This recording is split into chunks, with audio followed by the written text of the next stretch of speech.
Más para mí. Está bien. Bueno amigos, retomamos la conversación con Sinesio López y queremos plantearle una pregunta de cierre, una pregunta final respecto a cómo ve el futuro del Perú hacia el año 2021, que se cumplen los 200 años de nuestra independencia de España.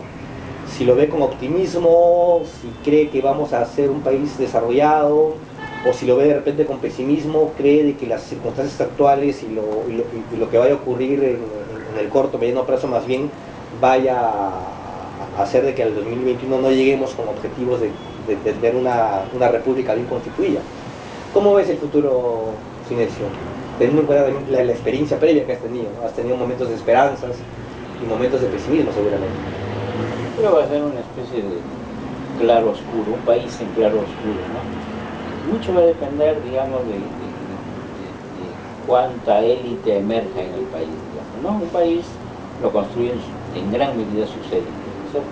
Élites económicas, políticas, élites culturales, y ese es un gran vacío que tenemos, sobre todo por el lado de élite económica, ¿no es cierto? La élite económica es muy frágil, no tenemos aquí una burguesía conquistadora como la de Chile, ¿no? No tenemos una burguesía hegemónica, con vocación hegemónica, no existe. Pero hay una nueva, hay como esbozos de emergencia de una nueva burguesía, los Añaños son mencionados, sí, pues, o estos señores dueños de Comalco, Cartavio, me parece. Lo puedes señalar con los dedos de la mano. O sea, claro, solamente no son muchos, pero... Claro, no ves que es una clase, ¿no es cierto? Son grupos que emergen y entonces están así que no. ¿Qué necesitan para ser clase? Necesita, digamos, que haya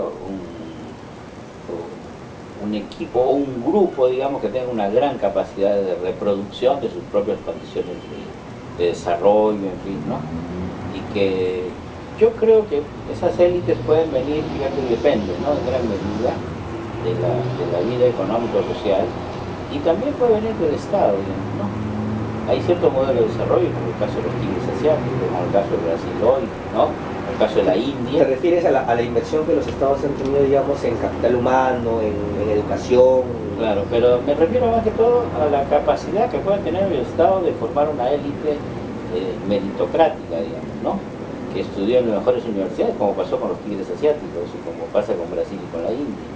Gente de primera calidad que estudió en las mejores universidades del mundo, fue reclutada al Estado, esta élite fue capaz de plantear un plan de desarrollo económico, industrial básicamente, comprometió a la élite privada y bueno, ahí tienen los resultados que tienen, ¿no? De manera que las élites son importantes, tanto las privadas como las estatales. Pero para que eso ocurra tendría que llegar al poder un gobierno que lo plantee dentro de su plan de Por supuesto, pero por eso yo diría que incluso, digamos, y García pudo hacer esto, pero García más bien desmontó todo eso, digamos, ¿no? Y yo creo que se necesita tener una visión de país de cómo tienes que ir formando un Estado de primera, digamos, una élite de primera, pero también obviamente una élite privada también de primera, ¿no es cierto? Ahora, ¿no es la élite política la que debe ser la articuladora de las diversas élites? Y digamos, mientras que esta élite política no se reconstituya o... Depende de las circunstancias. Yo creo que en el Perú es más fácil que se vaya recomponiendo una élite política, una élite económico-social que es de más larga duración, ¿no? Una élite efectivamente política podías más o menos irlo articulando desde ahora, ¿no es cierto? Y en un plazo de 10, 20 años, pero una élite económica eso demora mucho más tiempo, tiene que madurar mucho más tiempo, ¿no? El desarrollo económico social es mucho más lento, ¿no? En cambio lo político podía ir poco a poco. Una élite intelectual también, yo creo que más o menos si tú juntas las cabezas de lo que existe más o menos en el país, tanto de derecha a izquierda, más o menos vas teniendo una élite intelectual. Y yo creo que en la medida en que se puedan recomponer esas élites, ¿no? Políticas, desde el Estado, partidos que vayan poco a poco mejorando, ¿no? Cultural, intelectual, y al mismo tiempo una élite económica y social, básicamente, pero tiene que ser nacional, porque las grandes corporaciones no les interesa un comino en el desarrollo del país, ¿no es cierto? Ahora, en ese proceso de construcción, reconstrucción de la élite, ¿tiene algún lugar esta categoría del intelectual orgánico? Porque un poco a propósito de la discusión de la que conversábamos en la primera parte de la entrevista, algunos jóvenes politólogos también han metido el tema, ¿no? está en crisis de repente la intelectualidad orgánica, incluso algunos hacían alusión al manifiesto este, ¿no?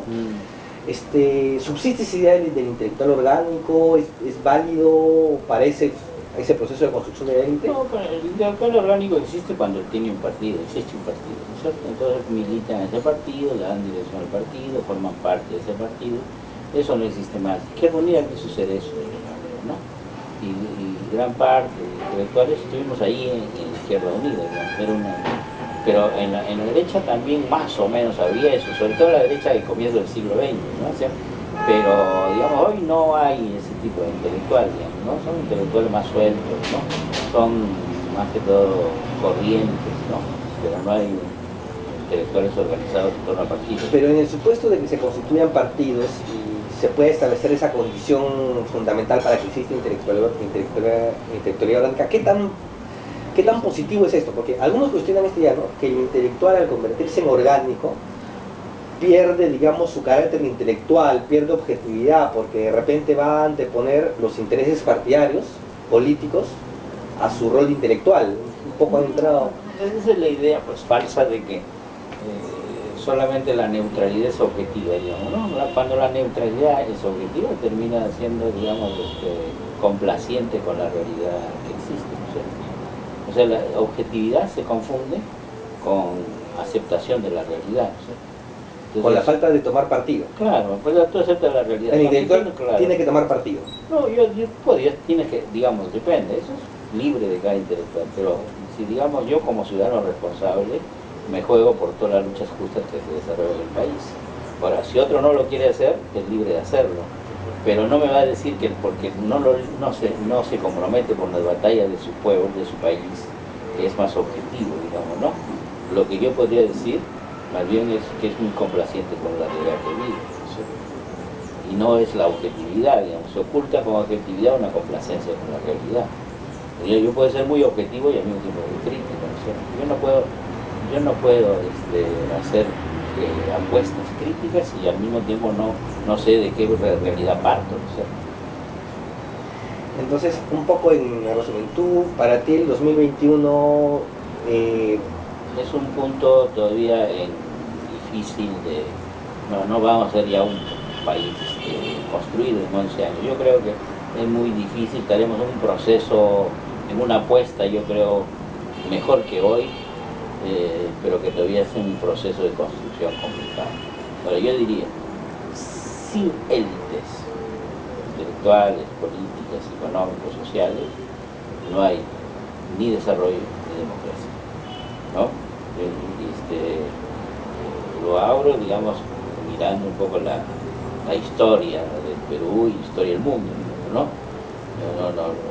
Digamos, las masas pueden hacer revoluciones, en fin, pero el que da sentido a la historia pero tienen que ser el tipo de élites de los que hablaba Jorge Basadre, porque él distingue, ¿no? O sea, entre el rol dirigencial, que estar en el poder, el poder lo puedes utilizar para la frivolidad o lo puedes utilizar para el compromiso, o sea, depende de la calidad de esa. Claro, Basadre hablaba de la élite plutocrática, que no le importaba nada, ¿no? Que le importaba la policía rentista, pero no le importaba, digamos, el desarrollo del país, ni el futuro del país. No, aquí estamos hablando de una élite nacional, digamos, ¿no? En los diversos campos, ¿no? Que asuma el país, digamos, como una tarea propia y que tiene que desarrollarlo y lanzarlo hacia el futuro.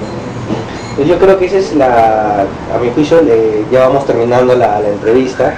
Creo que la idea central de toda esta entrevista se puede resumir en esta parte, ¿no? El problema de las élites, que el problema del país es un problema de élites finalmente, y que el desarrollo del país en gran medida pasa por solucionar ese problema de la carencia. Yo creo que sí, mira, si uno revisa la historia, las élites han jugado un papel muy importante, no solamente en América Latina, en el Perú, digamos, y en el Perú por falta más bien de élites, ¿no? En las formas de desarrollo. Yo he tenido élites privadas o élites estatales o élites, ¿no?, que hacen una coalición privado-pública, y han sido los que han producido el desarrollo, han organizado la democracia, en fin, y han hecho avanzar los países en la historia. Bueno, muchas gracias, Inesio, por la entrevista y bueno, hasta otra oportunidad. Muy bien, muy bien. Ha estado va a ser muy movido, ¿no? por